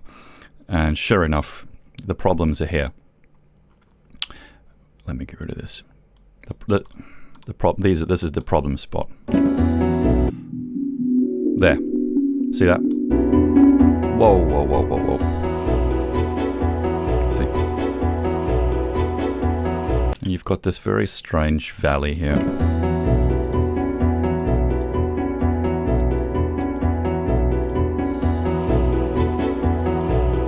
It's kind of sad that we're moving towards an industry where mixing and mastering is basically going to be conducted by AI. You're not going to have to mix and master. In the next 5-10 years, you're not going to have to do that shit. You don't have to know what you're doing. You'll have an AI that analyzes. You've already got, you got Galfos, you've got Isotope, Nectar. What is it? Neuron or something like that. Yeah, you don't really need to know what you're doing anymore. And I think music production is going to go down the same road. I want this kind of beat, click, click, click. I want this kind of melody, click, click, click. I want this kind of voice, click, click, click. Processing, bing. You know, they already make music based on Shazam statistics. It's, you know, you've seen it happen to YouTube. Everything's turning into algorithm shit. And it's kind of like, yeah, I don't want to get immersed in that world.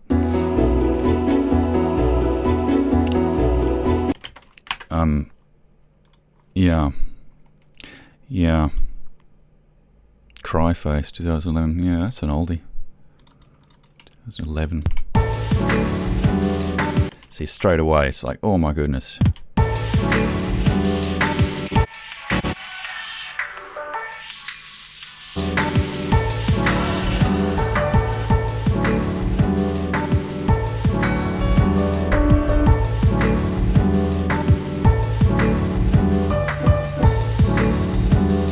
See, you can use this, which is actually a multiband. This is a little harder to get your head around.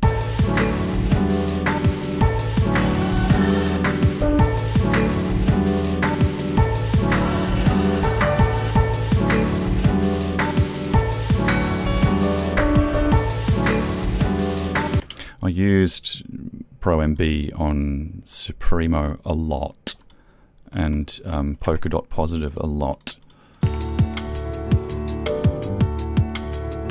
But I guess my advice is don't get bogged down in mixing and mastering. Just make music, man.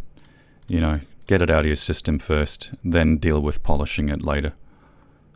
Go out and love someone, you know. See, I don't think that's 2011. I think a lot of these have been date stamped a bit wrong. Yeah, and then we top out at 2014. Yeah, I don't know what all this is. Archetypes. What's this? What is all this? Oh yeah, that's that thing. That's crap. That's crap.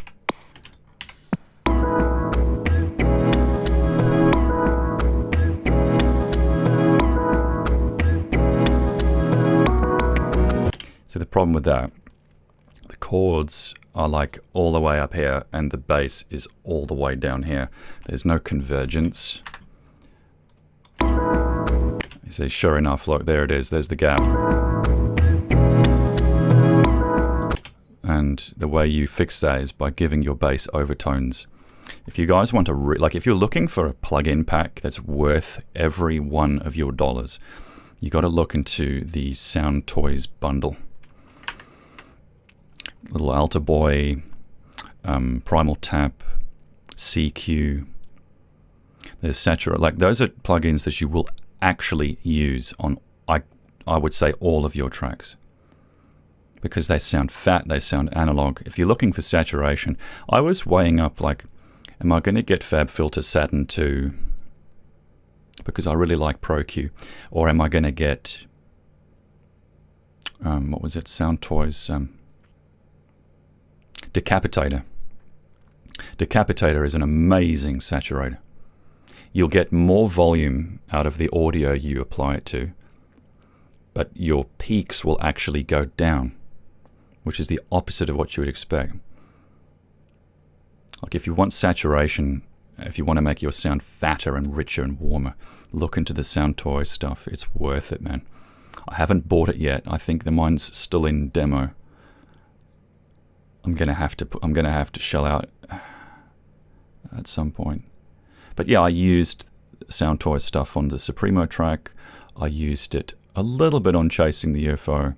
I used it on Polka Dot Positive quite a lot to fatten up the bass line. Yeah, you want to give your sound overtones. That's kind of how you get that warmth, that warm sound. Lemonade, how are you? Hugh Barber chords. I don't know what that is. Convolution. What is a mashup of your tracks that you hate?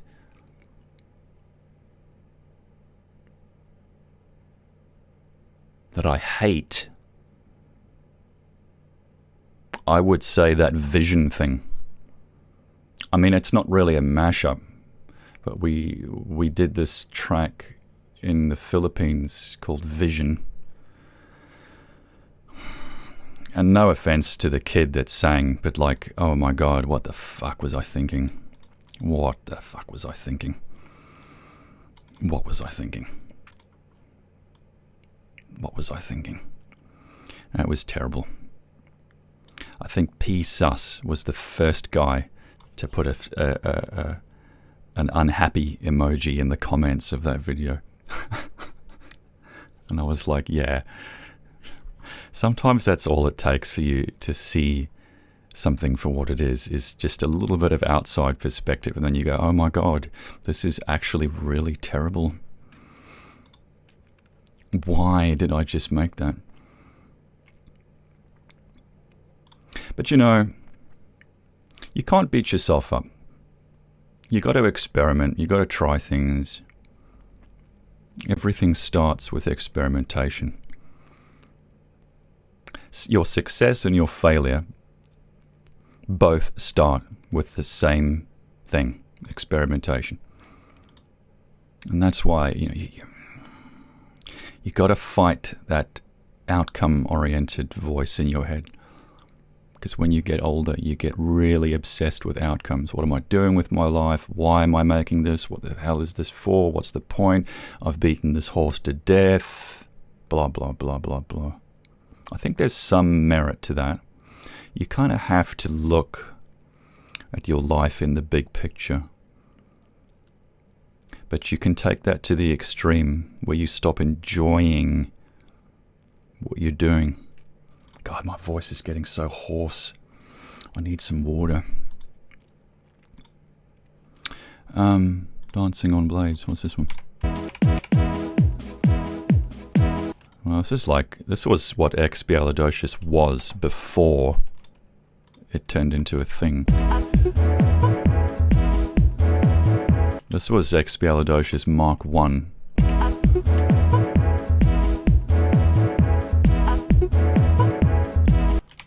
Oh yeah, skip forward.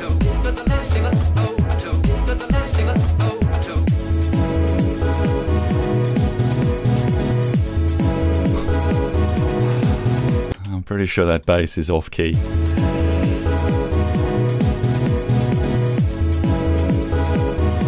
But do you recognize those chords? Do you recognize those chords? I went back. Let me show you this, if I've got it. I went back very recently to those. Not sure if I've got it here for you. Yeah, here we go. Okay, so here you go. Listen to this. This is like a really new track.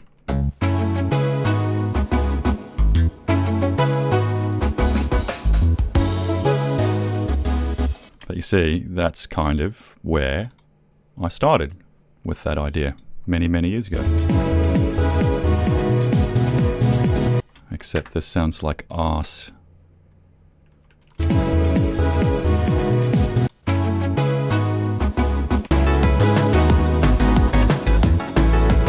I'm still not happy with this. There's this really unusual roll-off here. There's like this absence of treble up the top here. Look at this.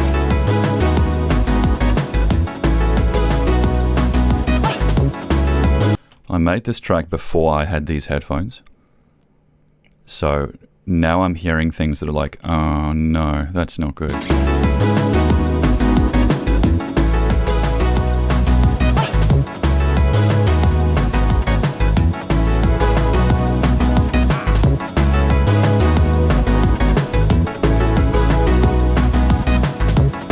Yeah, but that's kind of how that started.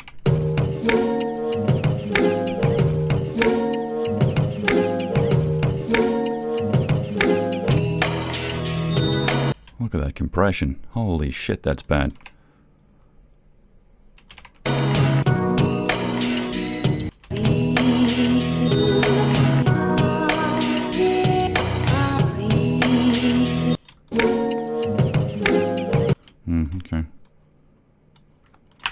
Kaladocious Archetypes, apparently. That's what it's called. Interesting. Have you used the Grain Scanner Ableton plugin? No, I don't really like Ableton. I don't feel like I'm getting immersed in my music. I feel like I'm editing something.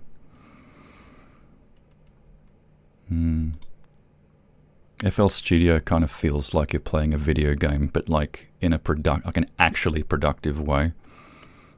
I think Ableton actually started as a video editor. I might be wrong about that, but that explains a lot. It's really powerful. It's just not, it doesn't really vibe with me. I think Decapitator is all bands at once. Is doing multi-band saturation just the same thing as saturating? So that's a good question. There are times when you want to saturate. In fact, there are a lot of times when you only want to saturate. I need water really badly. There are a lot of times when you only want to saturate a certain band. Like, you pretty much never want to saturate the bottom end of your mix. Pretty much never, right? Decapitator, like, I've noticed that it really only saturates like everything above like sort of 600 hertz, 700 hertz. It seems to leave the bottom end alone. I think there might even be a low cut. So that it doesn't affect that. But you can do that with mix buses. Learn about mix buses in FL Studio. It's just taking a track and like EQing it on a separate channel before that sound gets affected by a compressor or something. You never want to compress like your bottom end or saturate your bottom end, because your bass and your kick drum, they get destroyed. But I love Decapitator. I absolutely love the crap. I love all of Soundtoys' plugins. That's worth every dollar. I thought that kid had a nice singing voice. He did. John Chan had an amazing singing voice. What's really like, that's his voice I ended up using for the No Worries track, which was totally off the grid. I didn't plan that at all. That was a couple of years later once I moved back to Aussie. The interesting thing about John Chan, like, I learned so much about singing because when we, like, what you hear, let me see if I can find what you hear in the original, what you hear, I'm trying to talk and do shit at the same time. Hang on a sec. Let me just shut up for a second and let me find what I'm trying to talk about. I think it was 2016. Was it 2016? 2017? 2015. There we go. Okay, so this is the track here.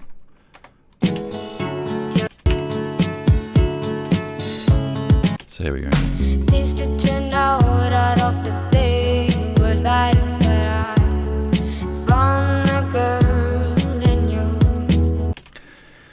So that is literally that is the first take that we recorded, and it took me, it took us. It was like me, my manager, John Chan's parents.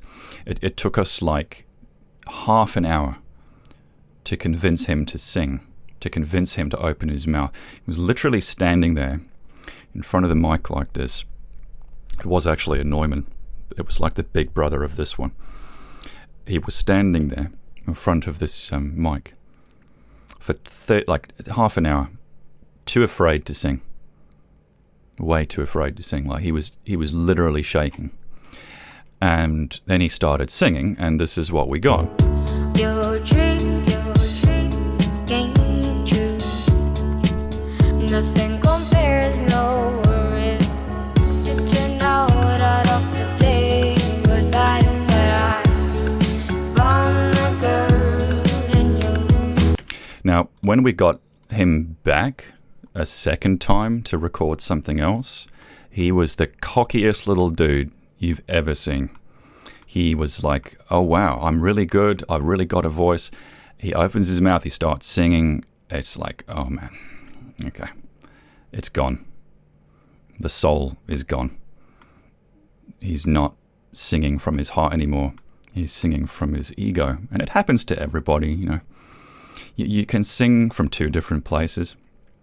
You can sing from like your throat and your head, where you think you're like, this is how singing should sound. Or you can sing from the place where you speak, like your chest, your stomach, your heart, your soul. This is John Chan singing from his heart. Your dream came true. There's no doubt about it. And yeah, you know, 100% raw, natural, pure. That your dreams came now. That your dreams came now. Settle down, kiss her, find a diamond. Settle down, kiss her. Yeah, really fucking beautiful voice, man. And yeah, like I said, we got him back a second time. Could not get that performance out of him again. He was cocky. He was singing too loudly. He was coming from the throat. It was all chest. It was all nose. Yeah, it was no good. I'm not having a go. I'm just saying, you know, you need to sort of be aware of like where you're singing from in your soul and your body, because it's literally the thing that's making or breaking your performance. You know, like even when I'm speaking, I can be speaking like that. Like I can try and speak from my throat and project, but I don't. I try to speak from my chest and, you know, deep down in here, because it's a lot nicer on people's ears.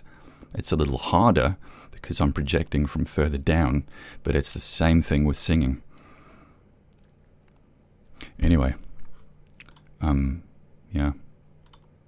I might do this. I might keep going with this in another stream. I need to move on with my day. This has been an interesting trip down memory lane. G'day G'day is probably one of the better real life mixes. It's okay. We made that because it was commissioned. This startup app company in Sydney, run by this really great guy. Really great guy. But, you know, making music for someone else is an interesting experience. You're probably not going to be 100% happy. You're probably not going to do your best work. I see you like Astro Boy. When's the remix coming? Well, Dash was going to be an Astro Boy mix. Or Dragon Ball Z. That's actually what Dash was going to be. And then I thought, you know what? I'm so happy with this, and it's like all my own fucking work. I'm not going to relegate this to something. I'm just going to make this stand on its own. You know. Sorry, I'm going back through the comments here quite far because I've missed... The extended mix was a part of that. I don't know what we're talking about. How many versions of 100 Acre Flurry did you make? I think maybe it was like 3. Wishery, I went through like 17 different versions, 16 different versions, because I couldn't find the right structure. And the structure was everything.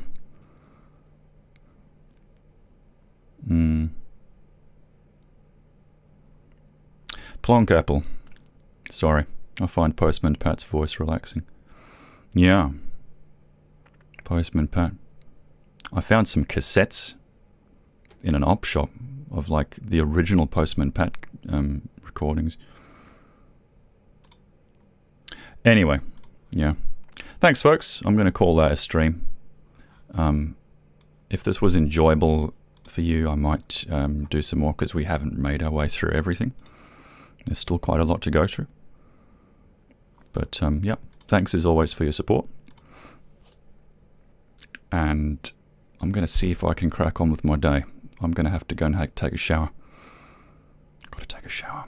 It's really sweaty. It's really hot in here. It's hot, hot, hot, hot, hot. Alexa, what's the current temperature?